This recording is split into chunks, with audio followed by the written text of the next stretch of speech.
During the Babylonian invasion, the Babylonians come and they wipe out all of Judah. They take all the people into exile. And then the few exile stragglers that are left, I mean, their entire nation has been totally destroyed, wiped out by Babylon. The Edomites look across the Dead Sea and they go, free pickings. And they come and descend on the Israelites and do terrible, terrible violence to them and plunder them. And after that is when in Malachi, God says, Jacob I have loved and Esau I have hated. So he tells the Israelites, hey, don't mess with Edom. You know, they're your brothers. I've given them that land. But after they do that in Babylon, after the attack of Babylon is when God says, you're done. I'm taking your land away forever. You're kicked out. Get this. You know who was an Edomite? Is King Herod. And again. Wow. Yep. Wow. He was an Edomite. At Jesus's lowest and most vulnerable moment, King Herod wants to seize control in that power struggle. Who's going to be the king of Israel? I'm the king of Israel. He wants to seize control and snuff out baby Jesus. So the Edomites represent the pride power struggle that goes back and forth. And when you're at your lowest moment, they kick you when you're down. That is the spirit of Edom. So that's a map of sort of ancient Israel and where these different peoples are in relationship to them. So they were all squished together. Yep. That's crazy. Yep. I don't think of it that way. I think of like the Babylonians America coming. From no. Yeah, not even a little bit. Yeah, and this map doesn't show Assyria or Babylon, but Assyria, think northern Iraq. Assyria, we have the modern country of Syria. Assyria was in Nineveh in northern Iraq, and Babylon was in southern Iraq, closer to the Gulf. And then Egypt, of course, hopefully you know where Egypt is, but if you were to go down to the southwest on that map, you would reach Egypt. And those are kind of those are the big players in the Bible stories, is these countries plus Assyria, Babylon, Egypt. So what happened was, I was reading in the book of Numbers. What happens in the book of Numbers is Israel leaves Egypt. They travel around what would be modern-day Saudi Arabia for a little bit, just south on this map of this image. They come up to the east of Edom, Moab, and Ammon, and see where the country of Israel kind of dips out a little bit and cuts Moab and Ammon in half, or like splits in between Moab and Ammon. So they go there and they defeat the kingdoms of the Amorites, not the Ammonites, but the Amorites. That's in the book of Numbers. They defeat those two kingdoms, and they're camping there on the east side of the Jordan in that part that's green that belongs to Israel. And the king of Moab gets super scared that the Israelites are camping right there on his border, and they just defeated the giant 9-foot-tall Nephilim kings of the Amorites. So he's super scared of them, even though God specifically said, don't mess with the Moabites. What did you say? Did you say Nephilim kings? This is after the flood, right? The Nephilim. Is this after the flood? Yeah. Oh, yeah. Oh, yeah. And they're only going to find more when they cross into Jericho. Oh, no. So the Moabite king is very scared. He, ring, calls a guy named Balaam. And Balaam is a witchcraft man. He's like a Antichrist prophet kind of guy. Yeah, he's a pagan anti-Moses. Crazy. Yeah. And he goes, ring, Balaam, would you please work your Antichrist magic and come curse Israel for me? And then Balaam's donkey talks to him as he's on the way to go to Moab. Wait, Alexander Graham Bell already created the telephone at that point? Okay. Yeah. Just making sure. The Nephilim created it. We actually lost it to history. And then Alexander Graham Bell had to reinvent. So Balaam shows up, and God says, actually, you're not allowed to curse them. So he ends up blessing Israel 3 times. And the king of Moab just pulls his hair out, and he's like, what is wrong with you? I promised you all this money to curse them, and you can't. Come on, man. Yeah. And he's like, sorry, bro, can't do it. But then the very next verse, and we find out later in the book of Deuteronomy that this was all Balaam's idea. The young cuties from Moab go out to the camp of Israel and seduce the men of Israel to come Netflix and chill and worship their Moabite gods. Nephilim also invented Netflix. Yes, the Nephilim also invented That one Netflix I believe. and chill. That one I believe. So we find out now this is the dastardly evil mind of Balaam. Yeah. He knew that he couldn't prophetically, demonically curse at Israel, but he knew that if he could corrupt them from the inside, that God would curse them for him. So instead of prophetically, demonically cursing them, Because he wanted to get paid. he wanted to get paid. So he came up with a plan to curse them. And so he corrupted them. And it was at this moment that I had my Antonio Banderas moment. Because if you know your Bible, a little bit of Bible history, do you know where the Moabites come from? No. Oh, okay, great. So You're explaining all this, and I'm just like, man, I need to study. so I'm sure a lot of people are feeling that way. Abraham comes from the region that would become Babylon and is today Iraq. He travels all the way into the land of Israel. And they're down near, closer to where like Hebron and Arad are. And his cousin or his nephew, Lot, I think it's his nephew, Lot, is with him. And they're chit-chatting. And Lot's shepherds and Abraham's shepherds are kind of getting in fights. And they say, you know what? Listen, we just gotta separate, get our people apart from each other. Our two clans are too big. We gotta go our separate ways. Lot decides that he's going to go down to the southern tip of the Dead Sea there, in that little blank space between where Edom and Judah are. That's around thereabouts where Sodom and Gomorrah were. So he looks at Sodom and Gomorrah and he says, ooh la la. And he goes to Sodom and Gomorrah too. That's where he separates to. And Abraham stays in the land of Judah. We revisit Lot in 2 subsequent chapters where he gets sucked and sucked and sucked further into the orbit of Sodom until he is an elder of the city. The 2 angels come. God decides he's going to totally smite Sodom and Gomorrah. He sends the 2 angels to extract Lot out. And Lot and his 2 daughters make it out. Lot's wife looks back and becomes a pillar of salt. They're hiding in the mountains down there around Edom. And Lot's oldest daughter says, I don't know why, whatever this is. She either is afraid that the entire world has been destroyed or, there's no one left or whatever it is. And she says, we need to carry our dad's offspring. So they slip their dad some wine. She goes in that night and she is the mother of Moab by her dad. And then she turns to her little sister and says, now it's your turn. They do it again the next night, and little sister has Ammon by their dad. This is just total disobedience that's led to this. Totally, totally messed up. Yeah.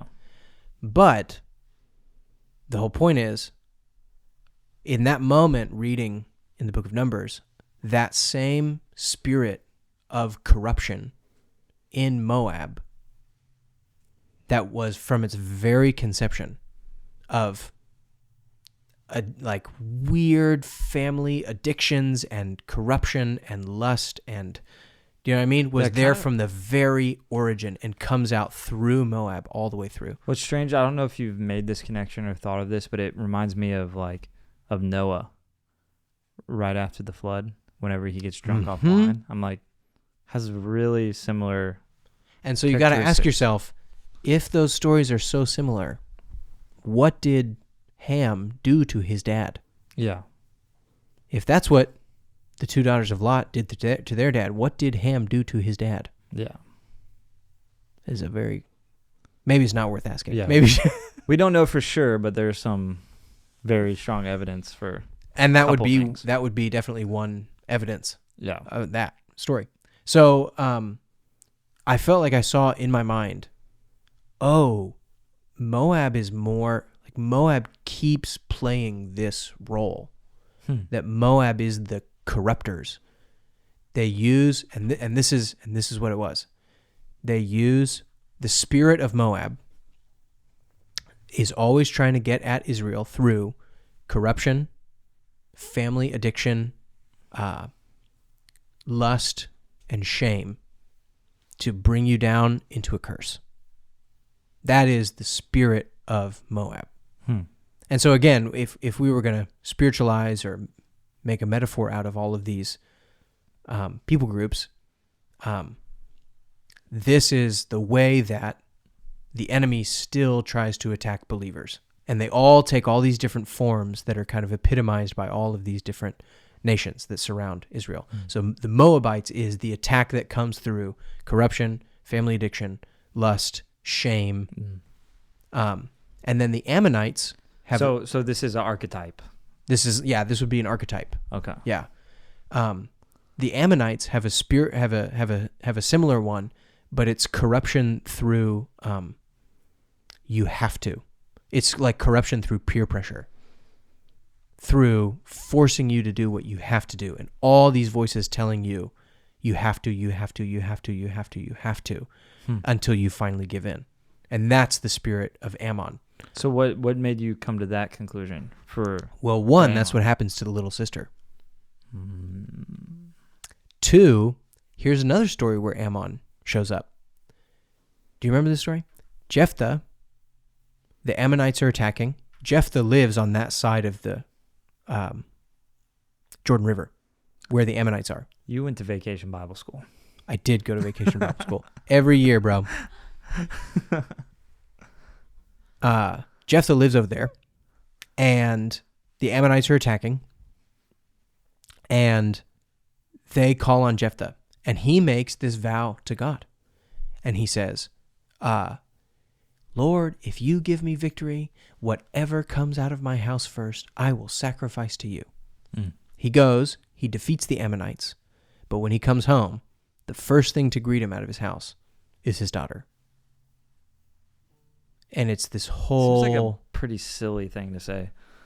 Right, but again, that is the spirit of Ammon. Is, well, you have to. It's like, it's the oath, it's the oathing, it's the oath taking, and it's the peer pressuring, and it's you have to do this evil thing. Oath taking is definitely bad. It is definitely bad. There's explicit scripture on that. Yeah, and if you didn't need anything else, just Jephthah's story. Yeah. So that is the spirit of Ammon, right? And again, it shows up. Again, the children of Israel are attacking Ammon. They come right up to the city gates, and the king brings his son on top of the city gates and sacrifices him in broad daylight in front of everybody. And the children of Israel back off. So again, there's this spirit, the thing that keeps showing up in the children, both in their origin and throughout their story, is this thing that is, you have to do what you have to do. And you have to compromise. You have to do what you have to do. That's the spirit of Ammon at work in the children of Israel. So yeah, because we often, like Jesus walked the path of Israel, and we're supposed to look at Jesus's life and how we're supposed to be followers of the Rabbi Jesus, of the Messiah Jesus, and often Israel is like this picture into the human condition and how God deals with man, and it's a picture into our heart. And so it's fascinating what you're saying of these archetypes kind of as the enemies of Israel popping up around Israel, and that kind of being these vices that exist all over. And it's like, the Bible Project talks about this and stuff, but the spiritual beings that kind of establish their jurisdiction within boundary lines and people groups and things like that. And so it's very interesting how, it's kind of still the same playing field that we're on today. So you're going to bring up the demonic if there is any one people group, Babylon and Egypt, definitely. But if there's any other people group that is most closely associated with the demonic, it would be the Canaanites. So the Canaanites actually live in Judah and Israel. So when they show up, when the Israelites show up, that's who they have to drive out, is the Canaanites. So the Canaanites is the people who are not on this map because they actually live in Israel, where Israel is supposed to be. And the reason why the Israelites do not want to, or they're so afraid at first to come in and take the land, is because the Nephilim live there. The Nephilim live among the Canaanites. The Canaanites are the ones who are the Nephilim. All the people groups that make up the Canaanites are the Nephilim. And so the Canaanites represent... So no one wants to mess with them. They're terrified. So the Canaanites represent corruption, but through discouragement, compromise, and fear. So Moab says, like, don't you want it? Ammon says, you have to do it. And the Canaanites say, you'll never finish. You'll never win. Just give in. So the Canaanites win through, the Moabites win through the allure, the shame, the sneaky, the lust, the passion. The Ammonites win through peer pressure, through pushing, through you know. So why is that one the most associated? Why are the Canaanites the most associated with the demonic? Because they are the ones that have the Nephilim in and amongst them. They're the ones that are the biggest and the scariest, and they actually live in the land. Does that kind of, like, the imagery of it is that they are directly in your path. They are the thing that you actually have to conquer and drive out. The Moabites and the Ammonites, God says you don't drive them out. That land belongs to them. Mocking, where it's like scoffing would kind of be an example of that, where it's like just trying to get at the core of how weak you are, and you know you'll never succeed, and don't you know, like, you better just give up now. You probably ought to just join our side. Don't even bother. You'll never finish. What's so interesting is that there are three people who show up when Nehemiah comes to rebuild the wall of Jerusalem. There are three people who show up. It's an Ammonite, a Moabite, and a Canaanite. Those three show up and tell them exactly that.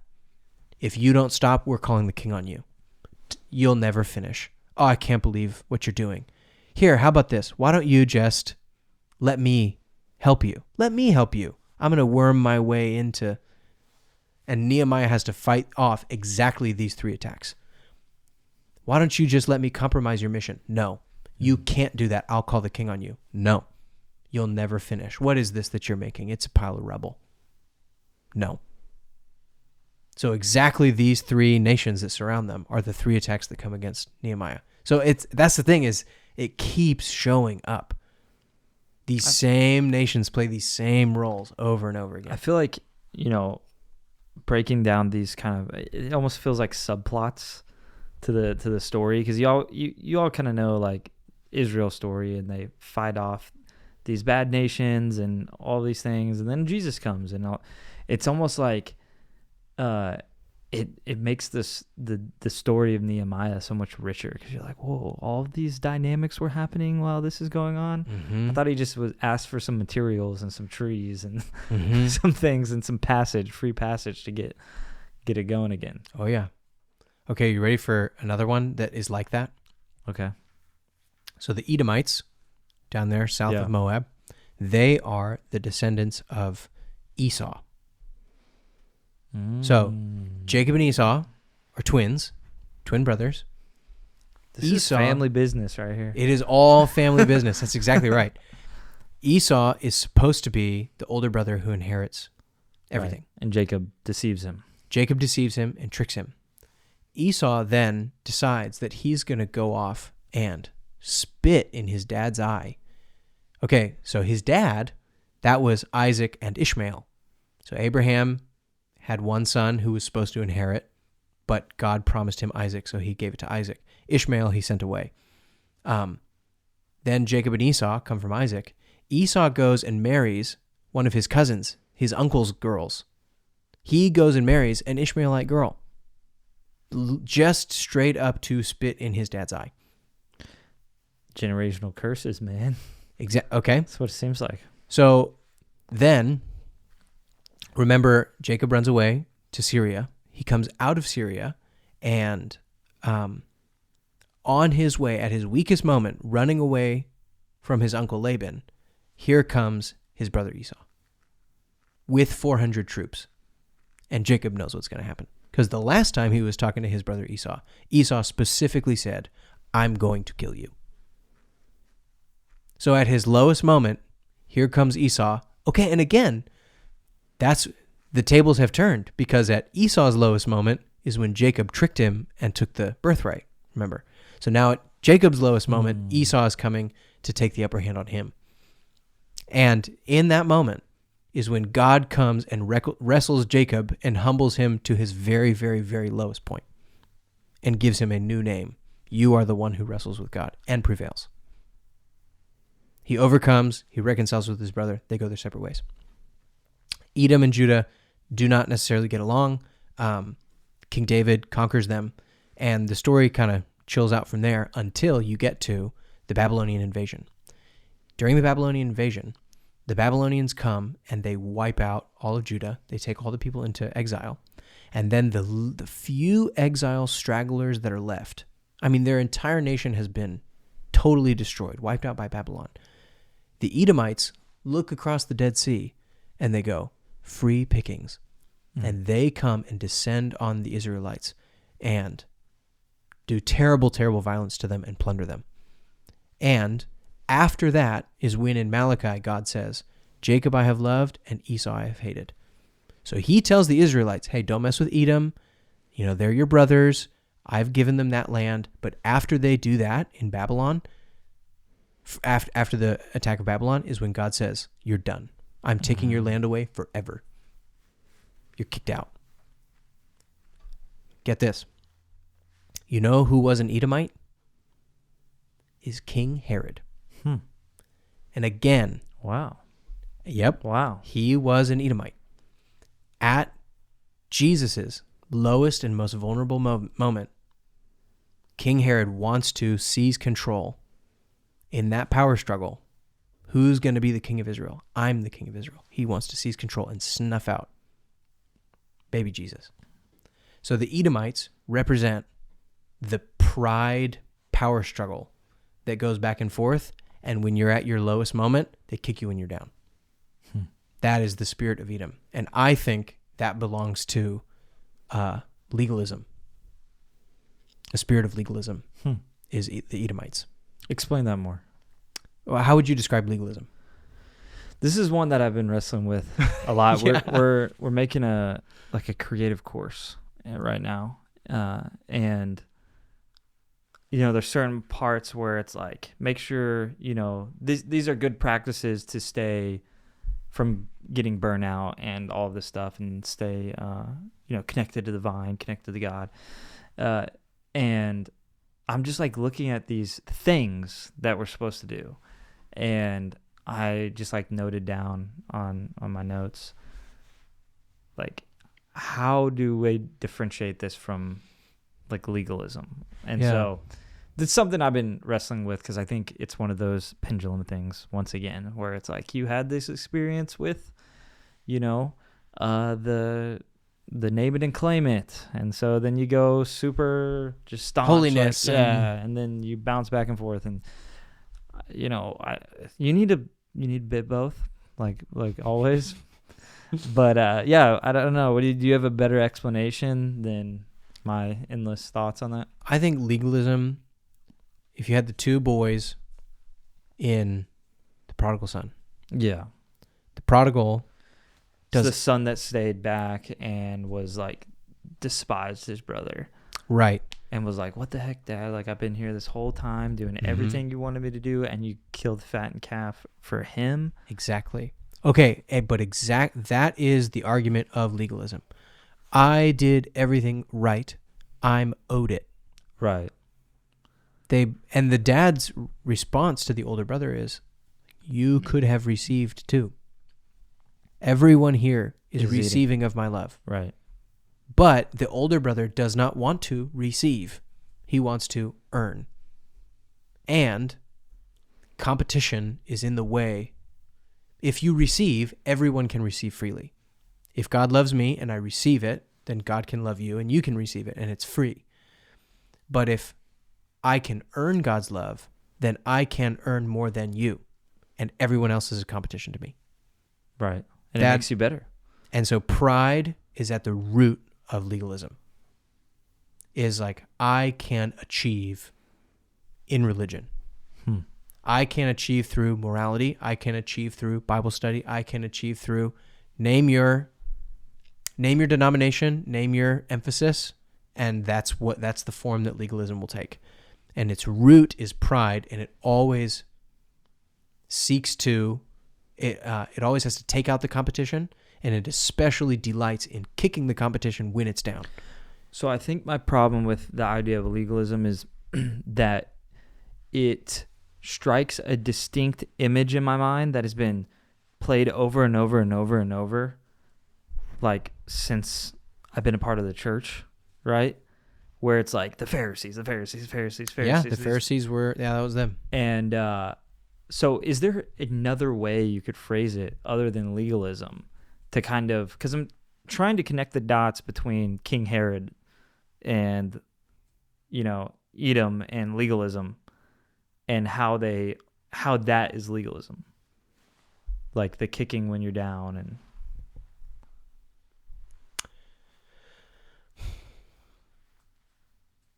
or are you saying the Babylonians are legalism? No. The Edomites are Okay. legalism. So this is how I would. It's not that the Pharisees are the Edomites. Right.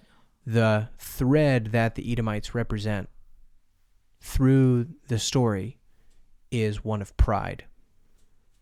And the kind of pride specifically that is rivalry pride, unforgiving, and kick you when you're down. Like dominating, like Yes. I'm gonna win no matter what. I'm gonna be the best. I'm gonna be on top. Yep. Yeah.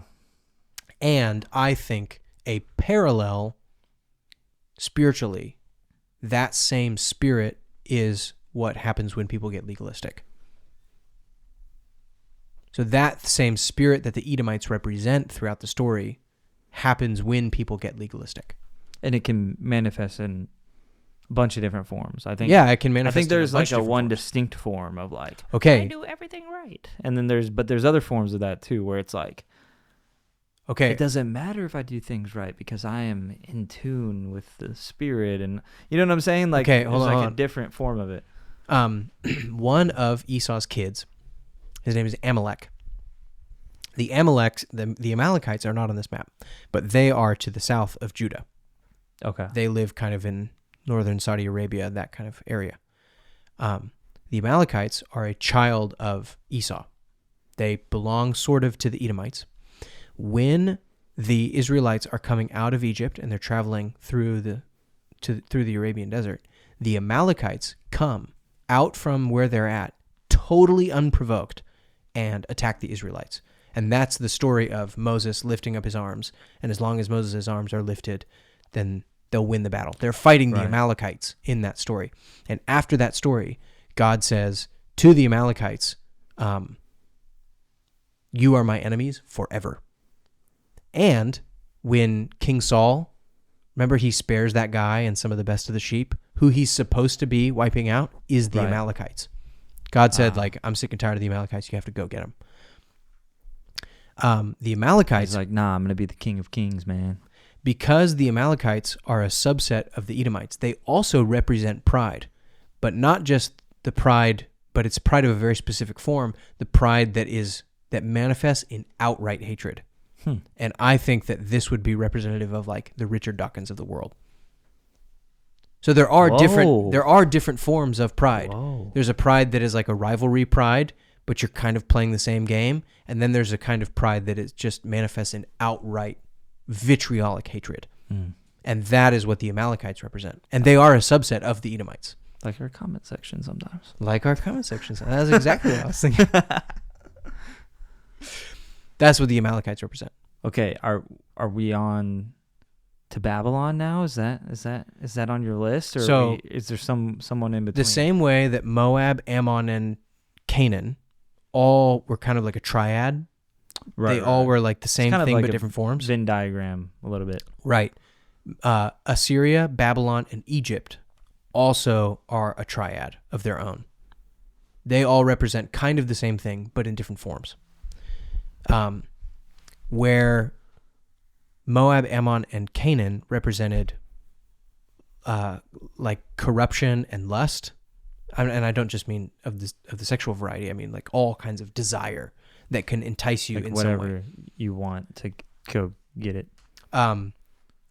Assyria, What is it, Babylon, like, and Egypt, Don't covet your neighbor's sheep or something. or wife. Yeah, both of those things. They represent a triad that is the world, the worldly triad, because each one of them are the empires, and they are pitted against each other they all fight across each other, across Israel, because they're on all sides of Israel. So when they fight each other, they fight in Israel, like at each other. There's even a point in the King Josiah story when they're like, so we're going to fight in your land. You don't need to get involved. And King Josiah is like, and then he dies. Bro, it's crazy, like still seeing all of the conflict that happens in this area of the world, even today. Like, it's almost, it's like unfair that we live in Texas. It's probably We're chilling. it's the epicenter of security, like in the world. Like if you want to feel secure, there's an AR-15 on every. There's like 12 AR-15s on every block. So don't break into anyone's house because they will get you. Yeah. So in their worldly triad, Babylon represents the worldly system that entices you because you think it will work. Yeah. Babylon is the worldly system where you can make a name for yourself. It is the path to stardom, wealth, fame, success, if you will only do it the way the world does it. Through the occult, if that's Taylor Swift or whoever you want to. And it seems good. It's working. Yeah. It's working for them. They are making a name for themselves. That's what God, when God looks, this is their origin story in the Tower of Babel. And when God looks at Babylon, at the Tower of Babel, he said, if they succeed, nothing will be impossible for them. It's not that Babylon isn't working. Babylon is working. Yeah. And that's the problem, is that if you join Babylon and do it their way, you will succeed. Is it worth clarifying like the whole idea of the Tower of Babel being a pyramid? Right. Right. And yeah. it's more than just, it's like a metaphysical thing going on. There's a grasping for the divine. They were after power. Yeah. Yeah. It was not like a silly tower or a statement. It wasn't like, a skyscraper. Yeah. It was not the Burj like some Khalifa. guy building bricks trying to get up to God or something. Yeah. This was not the Burj Khalifa. It was not just like, a statement. You think about it more of like kind of like an antenna or something. Yes. Yeah. An antenna for demonic and principalities. Yeah. And you see these things all like in different cultures. Oh yeah, doing they're the same everywhere. things. So someone gave all those cultures that idea. So that is the power. That is the role that Babylon plays. Egypt is similar. So I think Babylon would represent like celebrity culture, definitely. If you will just do it the world's way, right? Yeah. You can be rich and famous. Egypt represents something similar, except it is the worldliness, but it's the worldliness of bondage.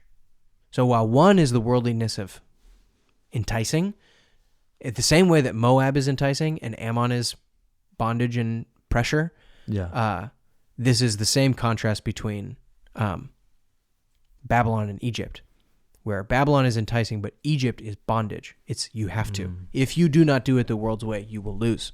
If you do not do it the world's way, you will not get what you want. If you do not do it the world's way, you will be left out in the wilderness. This is like, hey, if you want to make money, you can't have a family. If you want to have whatever you think you want to have, you can't do it God's way. You have to It is the binding, and if you don't do it my way, you'll be stuck out in the wilderness. What about if you want financial well-being and freedom? You just hit the red button on your offspring. You know what I'm saying? Yep. Does that fill in that? Yep. I'm trying to be, trying to not get demonetized. You know what I'm saying? No, I definitely think while Babylon is like celebrity culture, Yeah. Egypt represents the grind set. All the things around money and economics that American, especially culture, tells us that you have to do it this way or you will never get ahead. You'll be left out, stuck in the wilderness. You'll never own a home. You have to live this way or else. And it is like bondage. Fear of failure. Yep. It is fear, bondage. Because remember, when the Israelites get out into the wilderness, that's what they keep saying. Oh, we had it so much better in Egypt. If you'll do it the world's way, you can have leeks and onions and you can have everything you want if you'll just do it the world's way. If you'll agree to live in bondage, right, we'll feed you. You can have prosperity. Yeah, and that's the exchange many make. Mm-hmm. Assyria was especially known for their violence. That was, even historically, they were ultra violent people. They were founded by Nimrod, the original emperor builder. And when The mighty hunter. When Assyria comes up against Israel, this is what the Assyrian general says. He says, listen, we already captured the Hittites. We already captured the Syrians, not the Assyrians, but the Syrians. We already captured Aram. We already captured Israel. You're next. Submit or die. We don't really care. So Assyria represents the world that is straight up persecution. It doesn't even have an agenda. Right. It's not like you have to do this, or we're going to rule you with fear, or we're going to entice you, or fill in the blank. It's Babylon and Egypt. We're just going to come destroy you exactly. because we can. Babylon and Egypt offered an exchange. If you, then I'll give. Assyria just says, if you don't, you die. It is the straight up, and I'm thinking like Boko Haram, Iranian regime, just straight up persecution. Yeah. There's no agenda. There's no other than power. And if you stand in the way of my power, you're gone. We can just do this. We can do this. We have control over you. And if you don't listen to us, you're gone. That is the spirit of Assyria, is straight up violent persecution. No agenda, no exchange. You bend the knee, you live. You don't bend the knee, you die. You trying to find another map or? Oh yeah, you got to do. Oh yeah, this one here. No, yeah, that's modern day. Oh, it has the colors. Yeah. So the green. Ben Abram says, "You're spitting facts, Michael." Oh, my man spitting Ben. Facts. Love you, Ben. Can you not go back or what? Because there was a different map, right? Oh, that's so awesome. Isaiah 19. So this one right, immediately to the right. Yeah. Yeah, that's it. So there you go. So you should know where Egypt or where Israel is. It says that it's in Egypt, but where Tyre and Megiddo is, that's kind of where Israel is. So you have the Assyrians in what is now modern-day northern Iraq. You have the Babylonians.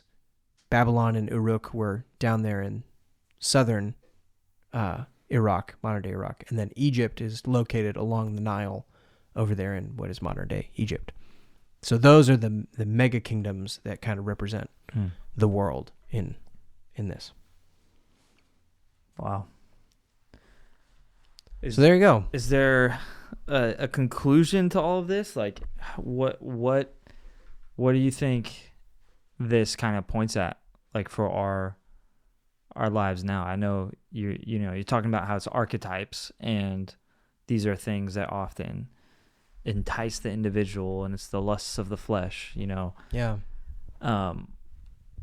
What's one way to kind of wrap that into a whole of like, why does looking into these things matter? Why does understanding these narratives and stories, is it because God's trying to make us aware of these things through these nations? I think, okay, my own personal kind of devotional time, I'm reading through Deuteronomy. Yeah. And God... That's the book, man. It's cool. It is really cool. But God could have just given a law for everything. There's the one that's like, if you find a nest and there's the mama bird and the eggs, if you want to take the eggs, gotta let the mama bird go. So God could have given us laws for everything. In which case, I don't even know how you'd keep track of them all, or ever have time to read them, or ever be even able to find out. Right, and that's what Galatians says, right? That the law was kind of a temporary thing to like kind of keep man in check in order for the fulfillment of the law, being Jesus, to come to fruition. In a completely practical sense, the law could never have been sufficient. What is much more effective, what is much more powerful, what goes a lot farther is narratives. Right. If I can look at Balaam and the Moabites and the corruption at Baal Peor, if I can find myself in that story, if I can go, that story is like my story right now. It's like an operating system rather than just a set of rules. Yes. Yeah. Yeah. And I can live in that story and find out so much more about what I should do and what's going on and how I'm being attacked and how I should fight back against the enemy and what I should do to trust God in this situation. I can learn so much more by living in the story instead of having the list of rules. And even then, the list of rules doesn't motivate me. Like my parents could say, if you do that, I'll give you a spanking. But I don't actually know what that means. Yeah. But when I watch what happened on the plains of Moab to the children of Israel, that is a vibrant image where I go, oh, that's where my life is headed if I fall for this. Yeah, and the thing that stuck out to me was when the curse came upon Israel when they fell into corruption, where it was like there was this protection from, was it Balaam, right? Mm-hmm. Balaam's curses before they decided to go against what they knew to be good, to follow after other gods or to walk in a different direction. It's just really interesting to where, like, in obedience, like in the Father's house, you're protected. But when you step outside of that, there's almost this vulnerability that comes in. You hear it a lot of times with, where people get spiritually possessed or oppressed or whatever you want to, it's like they open the door somewhere through a willing action. Yep. That's just a fascinating thing that I saw. And so God could have lined all that out in a set of laws. Hey, if you do this, you'll open yourself up, or you could tell the story, and I can see myself living in the story and pull so much more out of it and learn so much more and beyond learning, be motivated by the story, which I would not be motivated by the law. And it displays God's glory because it's like these people are all making decisions for themselves. And then God, like, oh, I could do this to weave this together. And he's thinking thousands of years ahead to how it will impact people today. Mm-hmm. And making, in all wisdom and insight, these sovereign decisions with all the rest of humanity in insight of what these stories will do to shape decision making in the future. Yeah. It's crazy. So that is what I think is the blessing of this, is when I read these stories and I see Moab or I see Egypt show up in the story, I know, one, what role they're playing, and two, how I can read myself into that story. Yeah. Okay, what's this story trying to say, and how can I see myself in this story and learn what God is like and how I should be like and what God is trying to tell me how to live through the story. And it's so much deeper than rules. That's why I say, like, we've been talking about AI and thinking about AI. It's been a big cultural conversation with the DeepSeek stuff that came out. And it really is almost like the rules would be more of like a Google search. And then the narrative is more like you've trained the model on the stories, and then it can make decisions and create from the baseline knowledge that you've given it. And it's more effective than just the list where you have to scroll through it. It's more efficient, and so it is interesting how these narratives can penetrate deeper into our core where we don't even have to necessarily be thinking about the narrative, and we're still making decisions in light of the revelation that came through those stories told for us. And that's what happens with the way that God teaches us even today through our own experiences and stories that we have.